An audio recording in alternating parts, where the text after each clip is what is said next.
Every Monday night, when most of Pell City was winding down, a small group of volunteers was just getting started.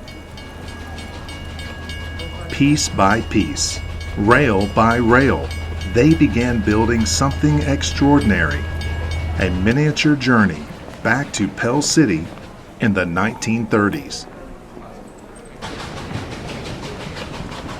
Tiny storefronts, historic buildings, carefully laid rails, and handcrafted scenery. Piece by piece, the landscape began to take shape. Tiny townspeople filled the streets.